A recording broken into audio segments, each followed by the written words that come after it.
parasitarios. Pero para esto también han hablado acerca de la clasificación de estos parásitos, ¿no?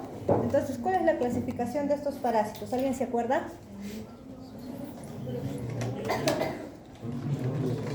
Protozoarios, helmintos y artrópodos. Claro, entonces tenemos primero los helmintos, ¿sí?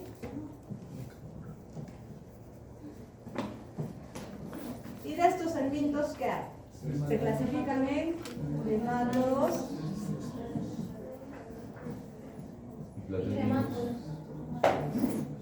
ya platelmitos o cestos.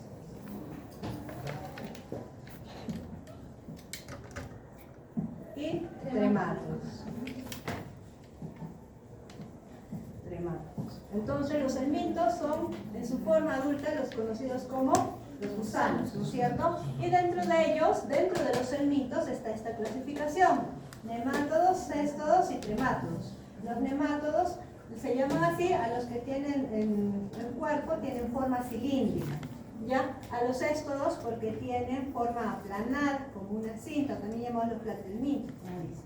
Y tremátodos los que son o tienen forma de hoja, que también son aplanaditos. Luego tenemos los protozoarios, ¿no? Y dentro de estos protozoarios que ya son unicelulares microscópicos, pues tenemos a las amebas, a los ciliados, flagelados,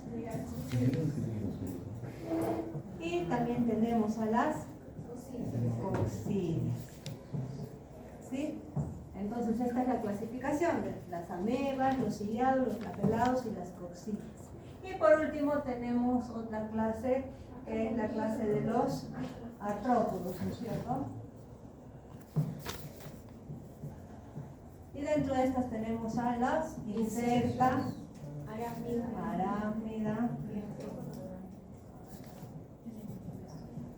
y los demás. Entonces todo esto vamos a observar durante todo el curso, ¿ya? Y primero, en la primera fase, vamos a empezar hablando de estos helmintos. Y dentro de estos helmintos vamos a empezar hablando de los nemátodos. Y hoy día vamos a tratar sobre dos nemátodos. Estos son el Ascaris lumbricoides, que va a ocasionar la enfermedad parasitaria llamada como ascariosis o ascariasis, ¿sí? Y también el Trichuris trichura, que nos va a dar o causar la enfermedad parasitaria llamada tricocefalosis. ¿Listo? Entonces, los dos que vamos a hablar, los dos parásitos de los cuales vamos a hablar, son los nemátodos. También han hablado de otras, de otra nomenclatura, de otras definiciones. Dentro de ellas tenemos a los hospederos, ¿no es cierto? ¿A quiénes se les llama hospederos definitivos? A quienes se les llama hospederos intermediarios, a quienes se les llama hospederos paraténicos también. De repente sí han hablado de eso en la clase teórica, ¿no? Entonces, ¿quién es el hospedero definitivo? El que alberga el estadio adulto del parásito. Claro, el que tiene al final el estadio adulto del parásito. ¿Quiénes son los hospederos intermediarios? Los que albergan a la larva. Claro, los que albergan el estadio larval del parásito, ¿no? ¿Y quiénes son los paraténicos? Los cuales solo llevan al parásito, sin embargo el parásito dentro de ellos no va a sufrir ninguna transformación.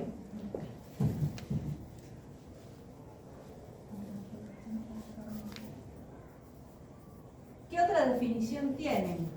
Ya. Periodo patente y periodo prepatente. ¿Se acuerdan de qué es periodo prepatente? El grupo de... A ver los chicos del fondo, A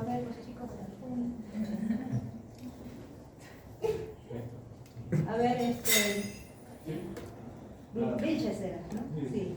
El periodo prepatente es me parece que es posible que infecte el parásito. Posiblemente que infecte el parásito. Ya, otra opinión. A ver, Prepatente. El periodo desde que se infecta hasta que es posible que en el hospedero también infecte Ya, a ver, alguien que la tenga más clara. Ya, a ver. Es el periodo de tiempo que pasa dentro del cual la persona se infecta hasta que es infecciosa. Claro, entonces el periodo, pero no es que yo me infecte y al día siguiente, pues como yo me infecté, también voy a infectar a otras personas. ¿Por qué? Porque el parásito tiene que pasar por un ciclo de vida, ¿no? Y ese ciclo de vida va a tomar un tiempo, ¿sí? Entonces el periodo prepatente es desde que él o la persona que se ha infectado, pues se infectó con ese parásito y al final todo ese tiempo que pasa desde que esta persona se infectó hasta que esta persona infectada ya va a comenzar a ser infecciosa para otras personas. ¿Listo? Entonces todo ese periodo se llama periodo prepatente, desde que la persona se infecta hasta que ya comienza a ser infeccioso para otras personas. ¿Listo? Y el periodo patente, ¿a qué le llamamos? A ver, me suena el apellido Holguín, que me acuerdo. ¿Quién es? Ay.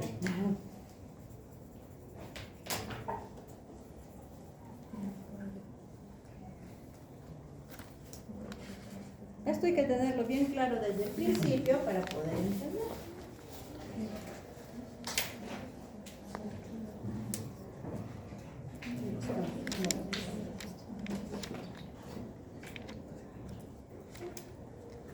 Alguien que lo quiera ayudar a su compañero.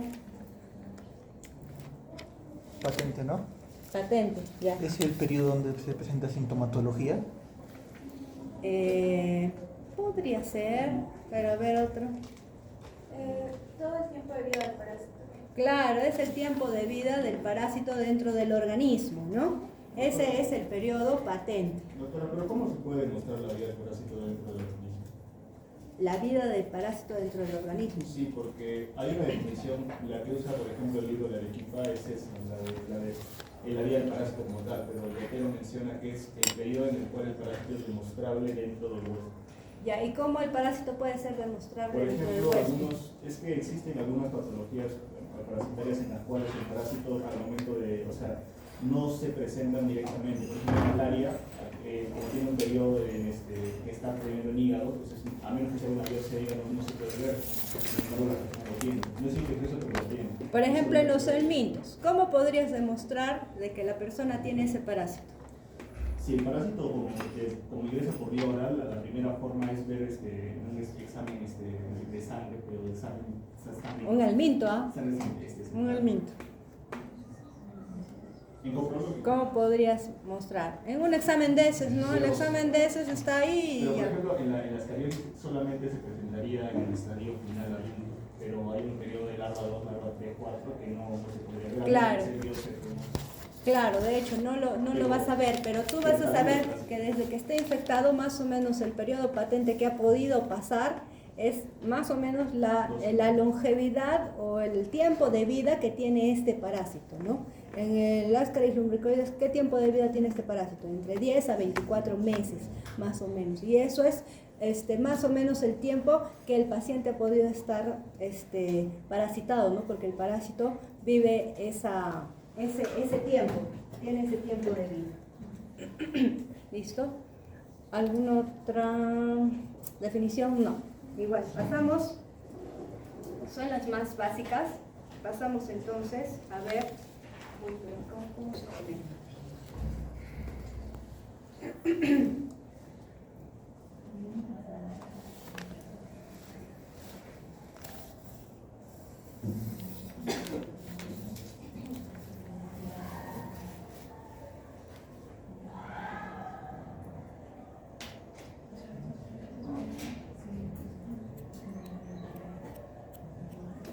¿Ustedes chicos saben cómo se conecta esto?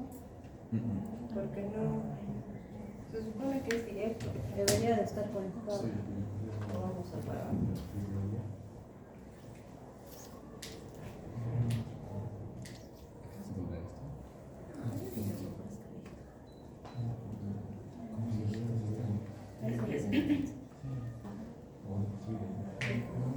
Yo no sé todo de la solo vimos un parasitismo.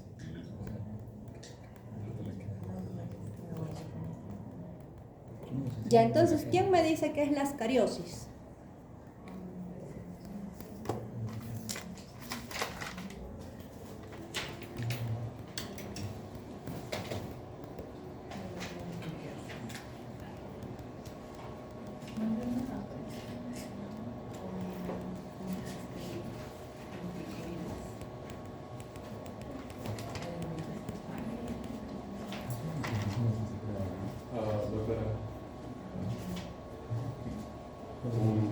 generalmente por la digestión.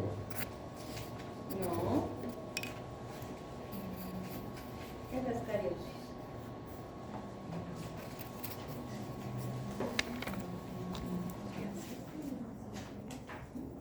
Otra cosa. Considerarlo como una enfermedad que es causada por el Ascaris lumbricoides, que como dijo mi compañero, se caracteriza por generar un daño en los pulmones y también en la parte digestiva. Todo es la ascaris.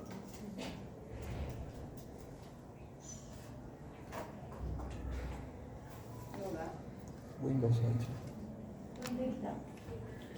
¿Cuál? Windows 8. Windows 8.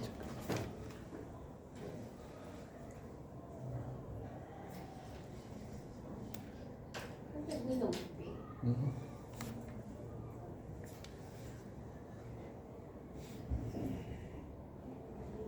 Proyectar. Solo la pantalla dice. Sí. No, Publicar.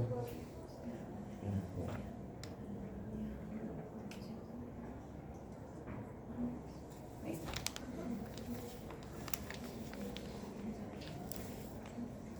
Ya, entonces, la ascariosis es la enfermedad parasitaria producida ¿por quién? Por el Ascaris lumbricoides. Entonces, acuérdense de ese nombre. La primera parasitosis de la cual vamos a hablar es de Ascaris lumbricoides.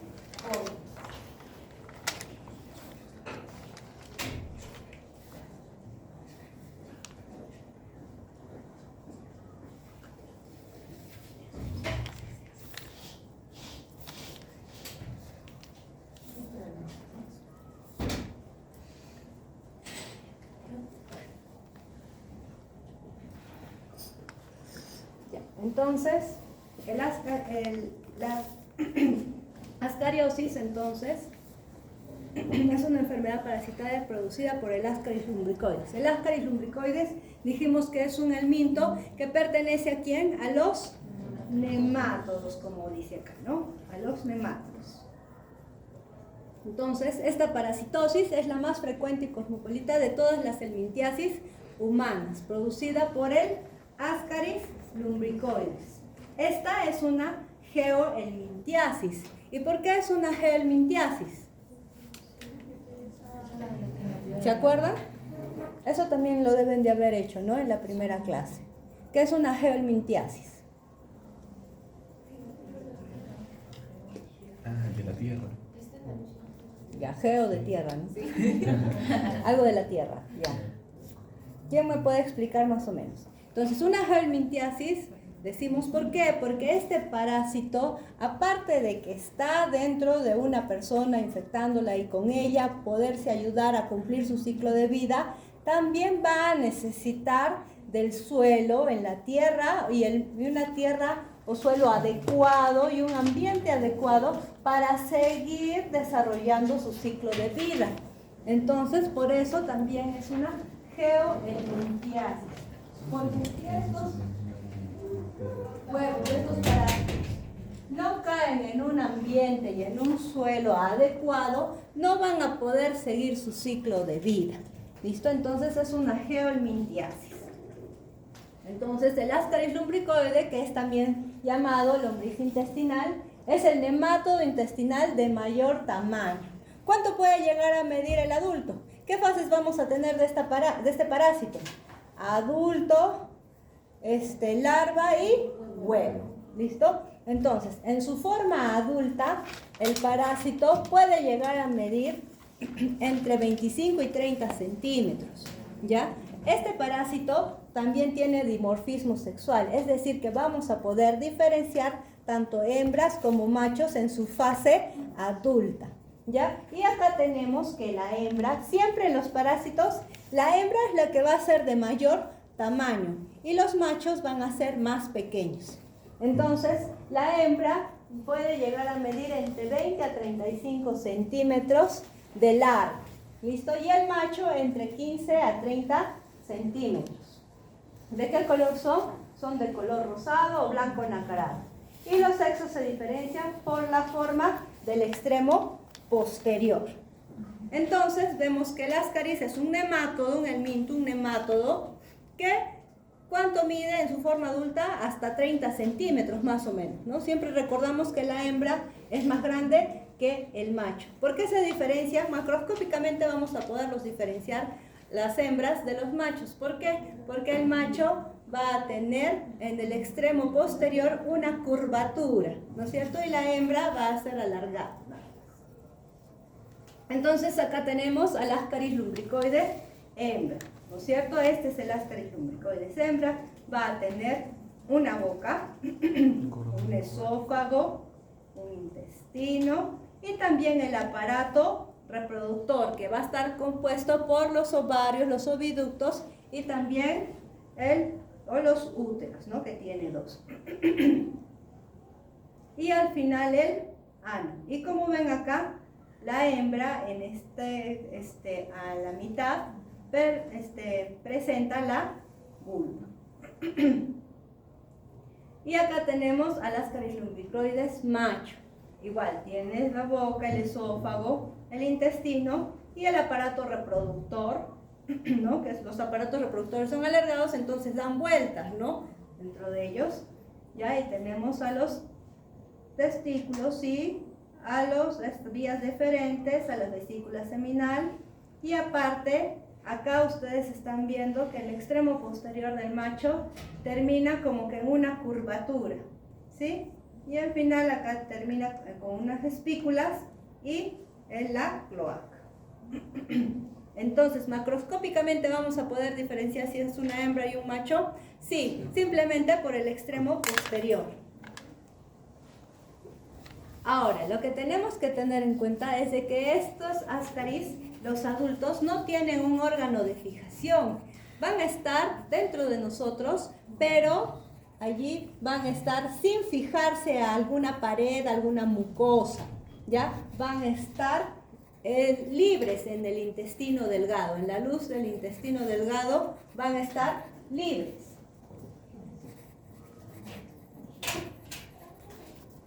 Creo que no hay nada.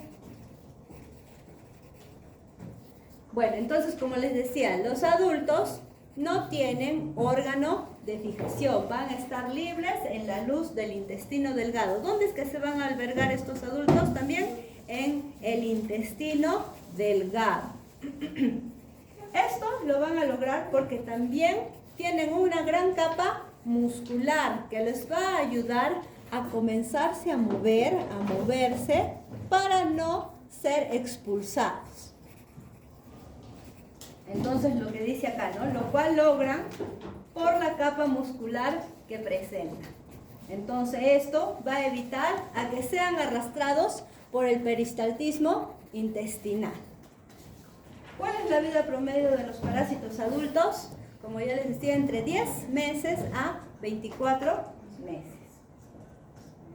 Entonces acá tenemos una imagen en la que podemos ver un ascaris lumbricoides, ¿no? Han visto esta forma cilíndrica, ¿sí? Que tiene, y acá acaba con una curvatura, en este caso sería un macho, ¿no? Y acá tenemos una imagen de un acercamiento en el cual ya podemos ver esta parte que es la parte de la boca, el extremo anterior de este parásito, y como pueden ver tenemos acá estas 3 divisiones. Entonces ya hemos hablado de la forma adulta. Es un parásito grande que lo podemos ver, uno de los más grandes en cuanto a los nemátodos, ¿sí? ¿Ya? Y que mide hasta 30 centímetros y podemos clasificarlos entre hembras y machos. Ahora vamos a la otra fase, vamos a hablar de la otra fase. Su otra fase son los huevos, ¿listo? Y estos huevos pues van a tener 3 formas, tres huevos, ¿ya? ¿Qué huevos van a tener? Van a tener huevos fértiles y también huevos infértiles. Y aparte también los huevos decorticados. Entonces, vamos a hablar primero de los huevos fértiles.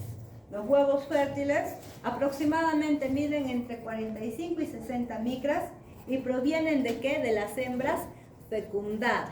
Entonces, las hembras que van a ser fecundadas van a poder producir o liberar estos huevos fértiles. Y los huevos van a tener 3 capas.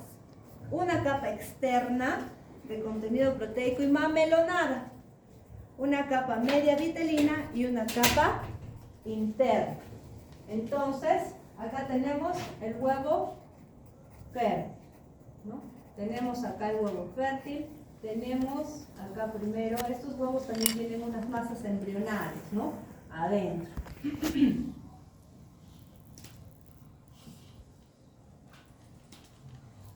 Y tenemos acá la capa externa, que es la capa mamelonada, ¿no? Luego tenemos una capa media, que es la capa vitelina, y tenemos una capa interna,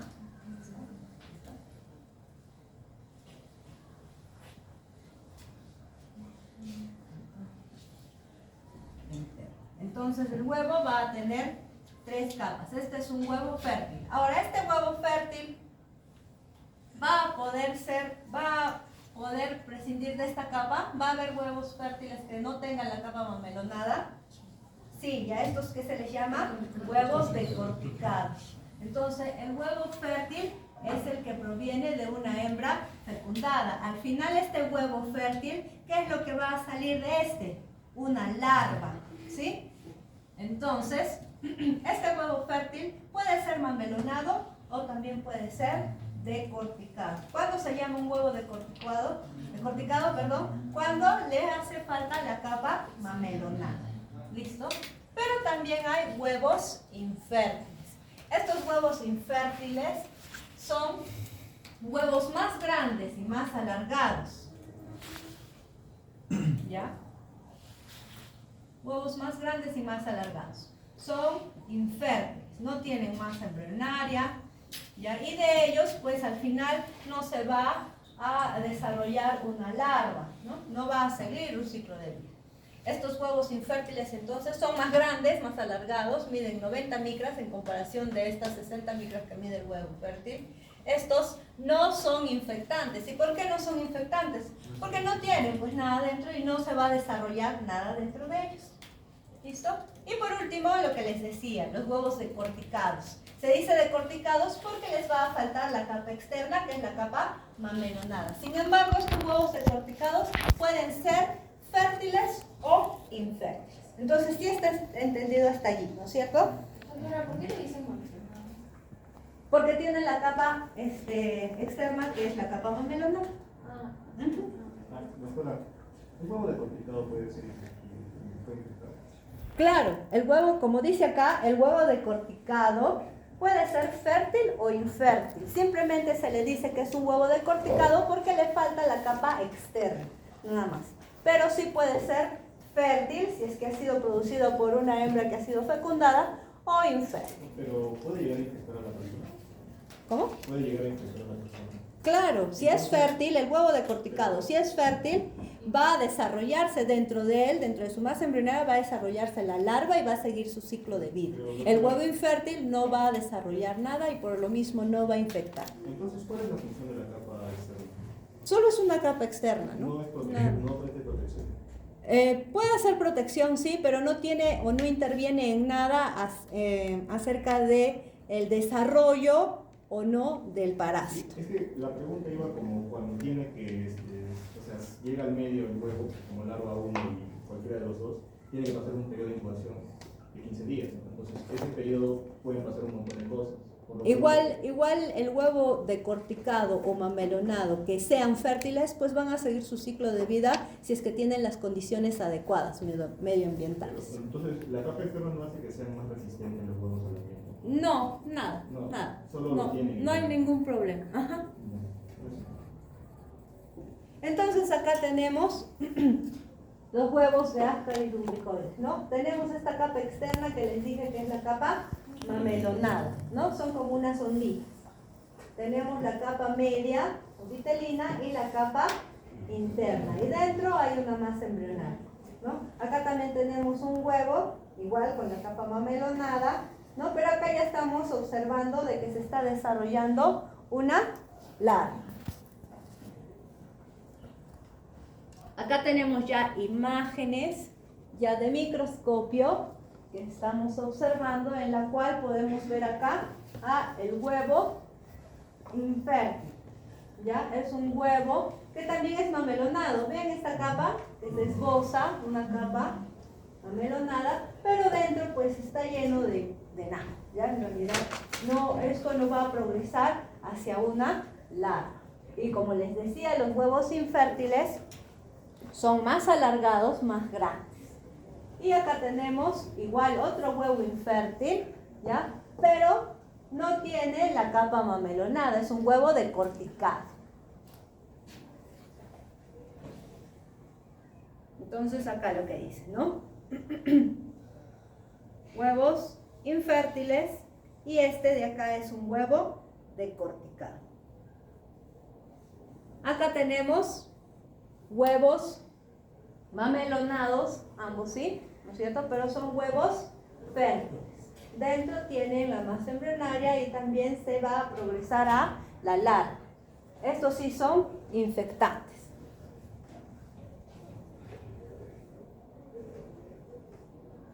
Igual, acá tenemos. ¿Este huevo qué es? Es un huevo decorticado, ¿no? No tiene la masa, la capa mamelonada. Y este es un huevo mamelonado y es fértil, ¿sí? ¿Han visto la diferencia con los huevos infértiles? También los huevos infértiles son más alargados. Son estos, ¿no? Igual están viendo acá, y acá están viendo un huevo en el cual justo está saliendo una larva, ¿no?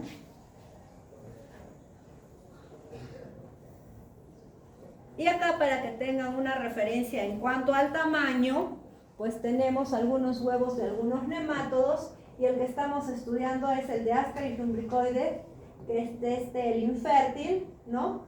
Y este Ascaris lumbricoides, que es el huevo fértil, en relación a otros nemátodos. Entonces, ya hemos hablado de la morfología de este parásito, ¿no? Su forma adulta y también su forma o la clase de huevos que puede presentar. Ahora vamos a hablar acerca del ciclo de vida, ¿listo? Y en cuanto al ciclo de vida, pues vamos a ver qué es lo que dijimos que es una geohelminthiasis, ¿no es cierto? ¿Cómo es que nos vamos a poder infectar? ¿Cuál va a ser su mecanismo de transmisión? El mecanismo de transmisión va a ser el fecalismo. ¿Y a qué se refiere con fecalismo? ¿Qué es fecalismo? Que las heces lleguen a la tierra. Ajá.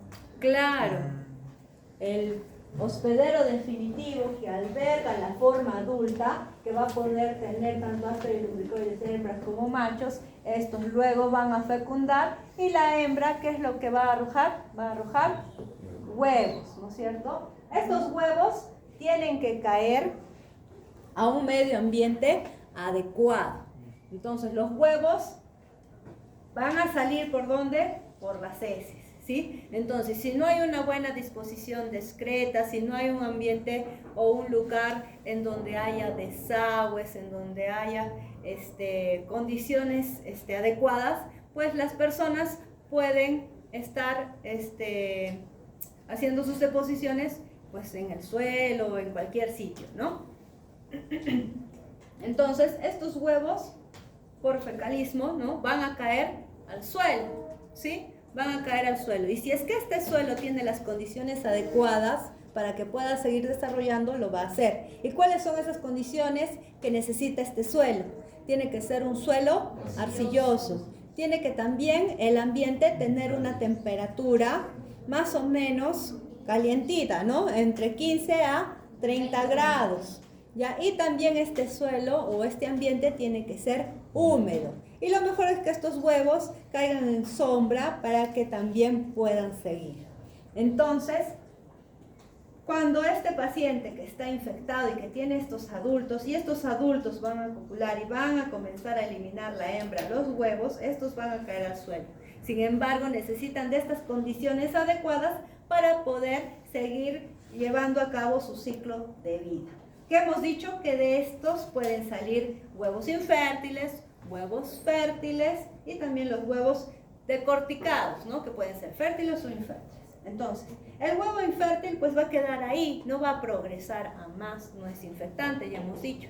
Sin embargo, el huevo fértil sí, si tiene las condiciones adecuadas, va a ir progresando y dentro de él que se va a formar una larva, ¿no? La larva 1 y luego la larva 2. Al final, la larva 2, que es esta, es la que va a ser infectante para otro individuo. Entonces, el estadio infeccioso de esta ascariosis va a ser el huevo con larva 2. ¿Listo? Entonces, sí está entendido, ¿no? El estadio infectante, ¿cuál va a ser? El huevo con larva 2. El huevo sale, tiene una masa embrionaria, esta masa embrionaria luego va a tener una larva 1, luego va a seguir transformándose en larva 2, y cuando esté como larva 2, huevo, dentro una larva 2, así recién va a poder ser infectante para la persona. Entonces, ¿cómo se va a infectar esta persona? ¿Cuál va a ser el mecanismo de infección? Comer con las manos sucias. Las manos sucias, verduras contaminadas, agua contaminada, ¿no? Alimentos contaminados. ¿Con qué? ¿Con cuál estadio infeccioso? Con el huevo con larva 2. Ese es su estadio infeccioso. ¿Listo? Entonces, este huevo con larva 2 va a ser el estadio infeccioso. Y por un mecanismo de infección por las manos, la comida o el agua contaminada, pues va a llevarse a la boca y se los va a ingerir esta persona, ¿no? Y así se va a infectar. Sin embargo, este huevo no vamos a comer, lo vamos a deglutir y este va a llegar hasta el intestino. Sin embargo, este huevo luego va a eclosionar, ¿no? Va a eclosionar y ¿qué va a salir de él? La larva 2 que era la infectante, ¿cierto? Esta larva 2, pues para seguir su desarrollo, no se va a quedar en el intestino. Va a penetrar la mucosa del intestino y va a llegar a la submucosa donde hay capilares y por ahí va a seguir yendo. ¿Por qué? Porque necesita oxígeno para poder crecer, para seguir su desarrollo. Entonces, esta va a, por vía sanguínea, ir por el sistema porta al hígado, el hígado va a ir al corazón, ¿no? A la parte derecha del corazón y de ahí a los pulmones, ¿ya? Y una vez que llegue a los pulmones va a penetrar hacia los alvéolos, ¿no es cierto? Y ahí es donde va a seguir su crecimiento. Entonces, de lo que era una larva L2, va a seguir a larva L3 y L4, ¿no es cierto? Y de allí, cuando ya esté en esa fase de crecimiento, va a salir de allí, otra vez entonces va a regresar, ¿no? Va a ir por los bronquiolos, por los bronquios, ¿qué sigue? La tráquea, ¿no? La epiglotis, y luego estos van a regresar y los vamos a deglutir nuevamente, ¿sí? Y van a ir hacia el intestino. ¿Dónde es que se van a alojar? Esta larva L4 se va a formar en larva L5 y de ahí va a formar al adulto, ¿sí? Y el adulto pues sí se va a quedar en el intestino. ¿En dónde? En el intestino delgado, entre el yeyuno y el ilium. Ahí se va a quedar. ¿Tiene órgano de fijación? No. Tiene una musculatura bastante adecuada como para que esté en constante movimiento y pueda evitar así que el peristaltismo intestinal lo pueda sacar. Entonces, ese es su ciclo de vida, ¿no? ¿Con qué nos vamos a infectar? Con el huevo larvado con L2, ¿no es cierto? Este L2 pues va a ir hacia el intestino, ¿no? Lo vamos a ingerir, va a ir hacia el intestino, va a eclosionar, va a salir esta L2 y luego esta va a penetrar la pared intestinal. Por circulación corta va a llegar al hígado, al corazón derecho y luego va a ir a los vasos pulmonares, el tejido intraalveolar, a los alvéolos. Y ahí se va a desarrollar el larva L3, L4. Luego cuando esté así, va a salir de ahí nuevamente. Entonces nuevamente va a ir bronquiolos, bronquios, tráquea, todo esto. Y de ahí va a ser ingerido nuevamente y va a pasar al intestino delgado, donde se van a desarrollar los adultos. Estos adultos, como se van a poder diferenciar entre hembras y machos, luego van a fecundar y van a comenzar a eliminar los huevos. ¿Por dónde van a salir los huevos? Por las heces. Como están en el sistema digestivo, en el intestino delgado, van a empezar a salir por las heces. Entonces ese es el ciclo de vida de este parásito Ascaris lumbricoides. En cuanto a la patogénesis, se presentan 4 tipos de trastornos por la misma ubicación por donde van a ir estos parásitos, ¿no? El ascariosis o ascariasis pulmonar, ¿no? Es cuando hace esa fase de migración, ¿no? Cuando la larva va a comenzar a desarrollarse, pues va a pasar por los pulmones. La ascariosis intestinal, ya cuando el parásito con su forma adulta está en el intestino, pero este también va a tener complicaciones. Las complicaciones que pueden tener también es por el número de parásitos adultos que podamos tener, ¿sí? Y también por el número de estos parásitos, pues estos parásitos van a alimentarse también y nos van a producir una desnutrición. Entonces, si hablamos de la ascariasis pulmonar, va a estar dada durante la fase de migración de este parásito, en el estadio larval, que tiene que ir hacia los pulmones para seguir su crecimiento, ¿no? Va a tener un daño causado entonces por estas larvas. Destrucción celular del endotelio capilar, alveolo y parénquima pulmonar, ¿no? El daño entonces depende de ¿qué? Del número de larvas que migran. ¿Y cuáles son los mecanismos de daño por las larvas? Son la producción de sustancias líticas, el movimiento mismo de estas larvas, el tamaño, porque miden entre 200 a 300 micras, y también la sustracción de alimentos. Entonces, la ascariasis pulmonar, durante la fase pulmonar, va a existir entonces una hipersensibilidad. Los sacos aéreos se van a llenar de exudado seroso o infiltrado eosinofílico, produciendo entonces, ¿qué pueden producir? Asma e infiltrados pulmonares transitorios. ¿Listo? Entonces, estas larvas que van a pasar por los pulmones, pues van a producir síntomas de asma, ¿no? Infiltrados pulmonares transitorios, y también como producen una hipersensibilidad, va a estar aumentado ¿qué? Los eosinófilos.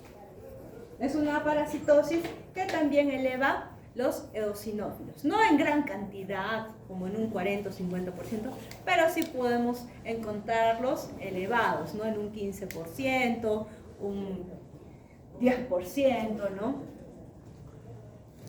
Entonces, esa es la ascariosis pulmonar. La ascariosis intestinal, o es la fase de localización, cuando ya el adulto está en el intestino delgado. Los adultos entonces, como ya hemos dicho, viven libres en la luz del intestino delgado, entre el yeyuno y el ilium medio. ¿Cuáles son estos mecanismos de daño? Un daño exfoliatriz. ¿A qué se llama daño exfoliatriz? A la sustracción de alimentos, ¿no? Estos parásitos pues se van a también alimentar, ¿no? Carbohidratos, proteínas, grasas y otros nutrientes que van a tomar del hospedero. También un daño tóxico por las sustancias que van a eliminar.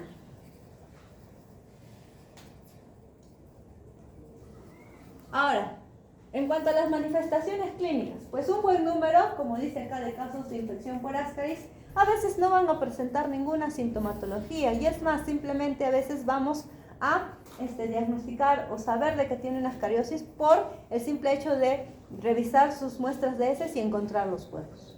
¿Listo?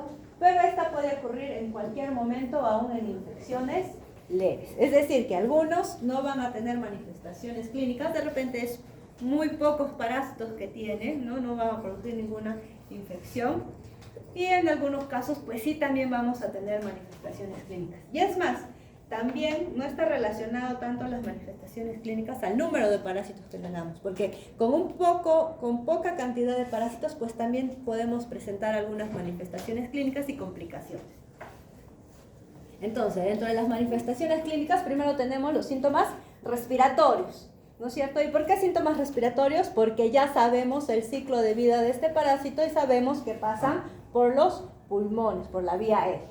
Entonces, dentro de estos síntomas respiratorios, estos pueden ser leves y muchas veces hasta pueden pasar desapercibidos. Cuando hay hipersensibilidad se presenta el síndrome de Leffler. Entonces, todo esto que les mencioné de que esta larva va y hace la fase de migración hacia los pulmones, se llama o es conocido, de repente también lo han visto en la clase, el ciclo de luz. ¿Listo? Es el ciclo de luz. Y este ciclo de luz que va a hacer este parásito, pues va al final dar un síndrome. Este síndrome que se llama el síndrome de Leffler. Y este síndrome va a estar constituido, ¿por qué? Por un cuadro respiratorio agudo que puede estar cursando con una fiebre, ¿no? Con tos espasmódica, con expectoración hemoptoica. Hemos dicho que estas larvas pueden también causar un daño y por eso también se produce una expectoración hemoptoica, disnea y eosinofilia. También vamos a poder encontrar estertores bronquiales y en la radiografía podemos encontrar signos de consolidación pulmonar que puede simular una neumonía típica. Pero también podemos ver que en las imágenes radiopacas estos signos de consolidación pulmonar se van a poder movilizar porque es el movimiento que está teniendo también las larvas, ¿no? Entonces van a cambiar de ubicación. Como dice acá, las imágenes radiopacas que se pueden parecer a un panal de abejas van a ser cambiantes de un día a otro. Eso es en cuanto a las manifestaciones pulmonares. Ya sabemos por qué se producen o pueden producirse estas manifestaciones pulmonares, ¿no? Porque este parásito hace el ciclo de luz. ¿Qué es lo que produce? Un síndrome. ¿Y qué síndrome se llama? El síndrome de Leffler. Dentro de las manifestaciones intestinales, hemos dicho que este parásito en su forma adulta pues va a estar ahí en el intestino. Podemos tener, son muy inespecíficas, ¿ya? Son muy inespecíficas. Tenemos dolor abdominal difuso por una irritación mecánica por contacto y presión sobre las paredes, distensión abdominal y en ocasiones pueden haber diarreas, náuseas y vómitos. ¿Listo? Entonces, como ven, las manifestaciones clínicas pues no nos ayudan en nada a ver o determinar esta parasitosis. Son muy inespecíficas, son muy generales y todo esto nos lo puede provocar cualquier otra cosa. Dentro también hay manifestaciones nutricionales, como les decía, en cuanto a los niños puede haber una desnutrición y esta desnutrición, si es crónica, pues al final va a terminar perjudicando el peso y la talla que pueden estar disminuidos. Entonces tenemos ahí la patogenia, ya sabemos su ciclo de vida y por eso sabemos qué va a poder producir este parásito. Tenemos las manifestaciones clínicas que puede causar este parásito. Y ahora tenemos las complicaciones que también pueden causar. Entonces, las complicaciones o principales causas de muerte pueden estar dadas por una obstrucción biliar o pancreática. Hemos visto y sabemos cuán grande es este parásito y este parásito puede obstruir las vías biliares o pancreáticas. Si obstruye una vía biliar o pancreática, no necesariamente tiene que haber un montón de parásitos, ¿no? Pocos parásitos también pueden obstruir esto. También puede causar una obstrucción intestinal, es decir, si tenemos varios parásitos, digamos unos 30 o 40 de estos parásitos adultos, estos que hemos dicho que están en constante movimiento, ¿no? Se encuentran libres dentro de la pared intestinal y como están en constante movimiento, estos van a de repente formar como un ovillo, se van a enredar y van a formarse como una bola, ¿no es cierto? Y esto puede provocar una obstrucción intestinal. Y también dentro de las complicaciones que puede producir esta parasitosis es una apendicitis. ¿Listo? Entonces son las tres principales complicaciones que puedo producir, ¿no? Una obstrucción biliar pancreática, una obstrucción intestinal o una apendicitis. Como les dije, la obstrucción intestinal se presenta en infecciones intensas, donde hay bastantes parásitos adultos. Estos se van a mover, se van a entrelazar y se van a enredar y van a formar como un ovillo, ¿no? Lo que dice acá, de repente puede estar dada por más de 50 ascaris. Imagínense que una persona tenga más de 50 de estos usados. Los ascaris solitarios, entonces no necesariamente porque tengas más, pues solo vas a tener complicaciones, sino ascaris solitarios pueden causar también obstrucciones, pero como les decía, de las vías biliares y pancreáticas. Pueden producir también abscesos en el hígado y hasta a veces salir por la boca con riesgo de asfixia. Eso ya son en parasitosis extremas, ¿no? En personas también inmunodeprimidas, desnutridos. Y entonces acá tenemos una imagen, ¿no? Acá un niñito en el cual le está saliendo el ascaris, ¿no? Y acá también otro bebé en el cual está saliendo el ascaris. Y es en realidad así como se dan cuenta de que este paciente tenía una parasitosis. Es a veces frecuente de que los papás mismos vayan a la consulta del médico o del pediatra en los niños de repente. ¿Por qué? Porque les dicen, he encontrado en el baño esto que ha salido, pues no, cuando mi hijito ha ido al baño le ha salido esto, ¿no? Todos asustados. Y al final uno va a ver, llega al laboratorio y sí, pues era un ascaris.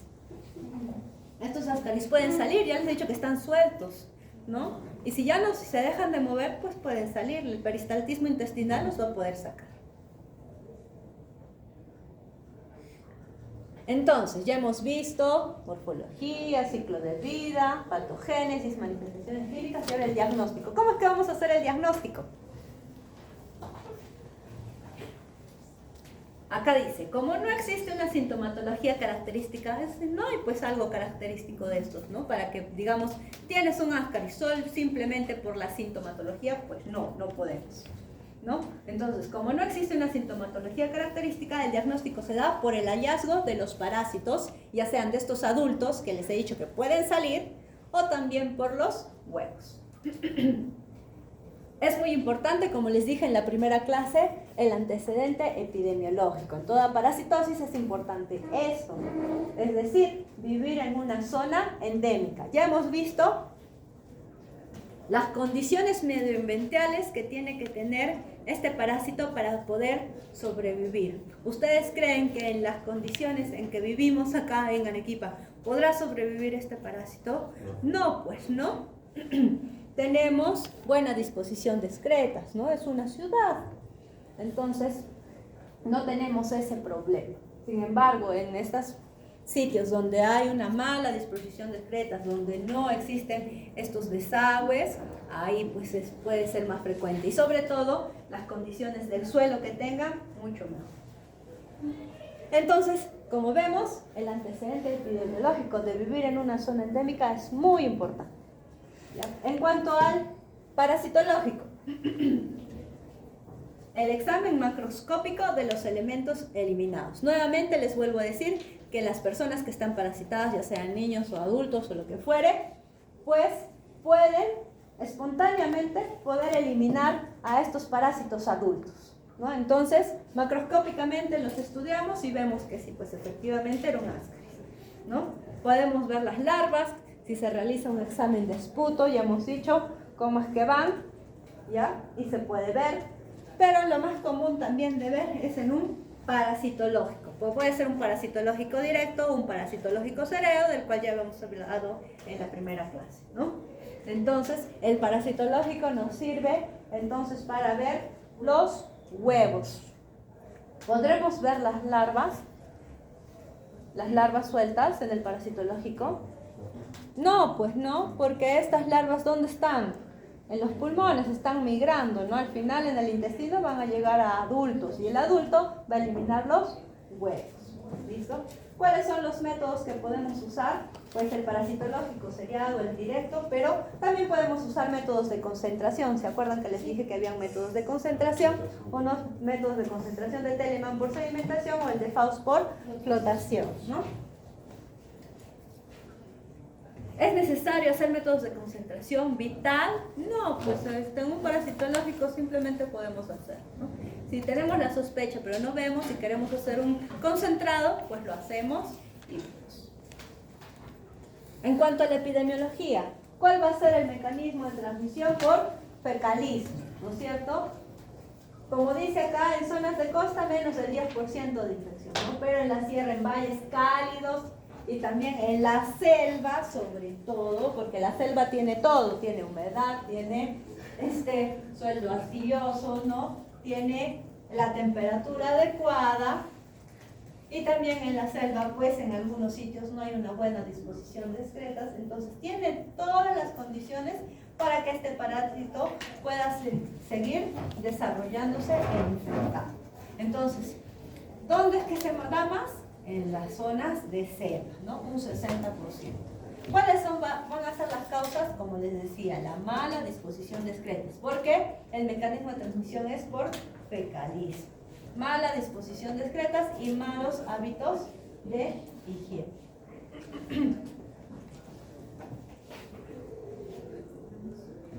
¿Cuál va a ser la prevención? ¿Qué podemos hacer para prevenir esto? Evitar el fecalismo, ¿no es cierto? ¿Y cómo lo podemos evitar? Con el uso de letrinas, ¿no? El uso, que es lo más rápido que se puede hacer, ¿no? Hacer conexiones de desagüe, pues es muy difícil, ¿no? Pero por lo menos tendríamos eso, ¿no? El uso de letrinas. Beber agua hervida, ya hemos dicho que con el agua, con los alimentos contaminados, con las mismas manos que están sucias, podemos llevarnos estos parásitos y contagiarlos. Entonces, durante la prevención puede ser el uso de letrinas, beber agua hervida, no comer verduras ni frutas crudas, ¿no? Y durante el control, pues una buena disposición de excretas, hacer letrinas, desagües, alcantarillados. Una educación sanitaria, educar a la población es muy importante. El agua potable también y un tratamiento masivo periódico de preescolares y escolares. En realidad en estas zonas donde es endémico, pues al final vamos a tener que dar un tratamiento pues masivo a todos ellos, ¿no? A los escolares, a los preescolares. En cuanto al tratamiento, ¿qué dijimos? Que este parásito está en constante movimiento, no tiene órgano de fijación, ¿no? Entonces uno de los elementos que nos pueden servir es la piperacina. ¿Por qué? Porque esto va a producir una relajación de la musculatura de este parásito, produciendo una parálisis flácida. Entonces el parásito va a dejar de moverse y va a poder ser eliminado. ¿Listo? ¿Cuál es la dosis? Pues esto ya lo deben de haber visto en la clase teórica, para recordarles nomás, 75 miligramos por kilo por día por 2 días. Otro que también nos sirve es el pirantel. Pero produce, a diferencia de que produce una parálisis flácida, va a producir una parálisis espástica, es decir, va a producir una contracción muscular, ¿no? Una parálisis espástica. La dosis única de 10 miligramos por kilo por día. Y también el mebendazol y albendazol inhiben la captación de glucosa, ya no va a haber síntesis de ATP, produciendo una parálisis neuromuscular, ¿no?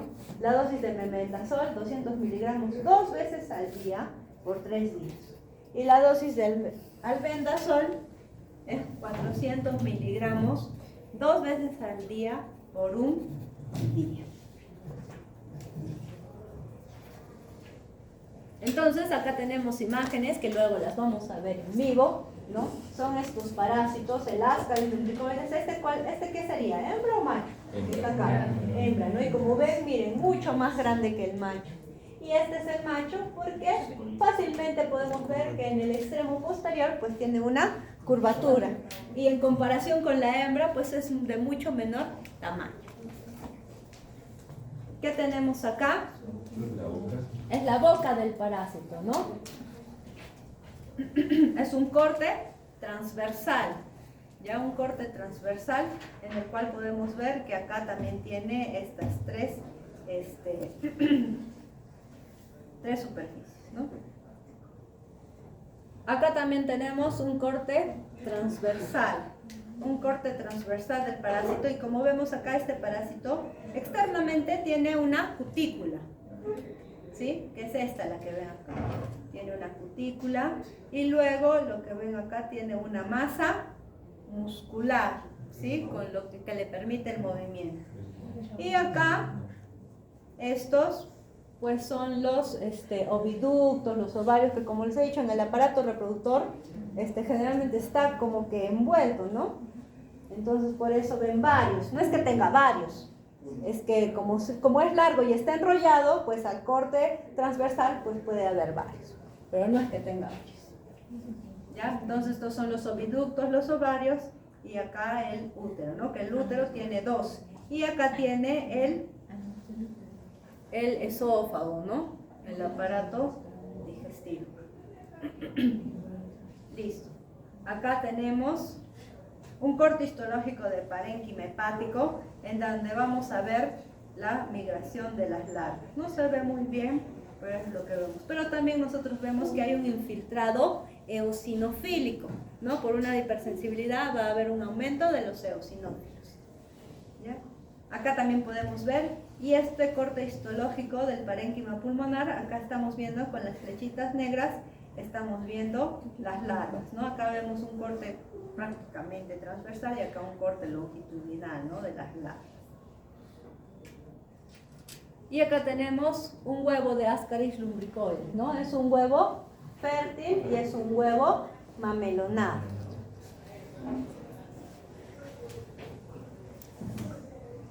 Listo. Entonces, ¿hay alguna pregunta acerca de Ascaris lumbricoides?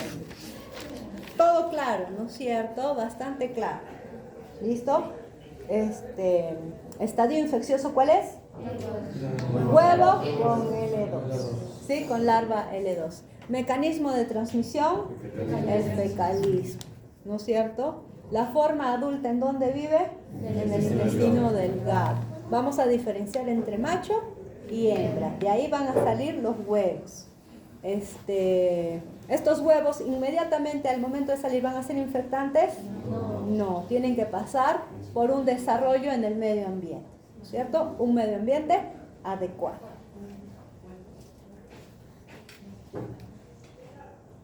Listo. Entonces, si no hay alguna otra pregunta, alguna duda, hacemos 5 minutos de break y vamos a hacer el siguiente parásito, ¿ya? O 10, no sé cuánto. ¿10? Ya 10.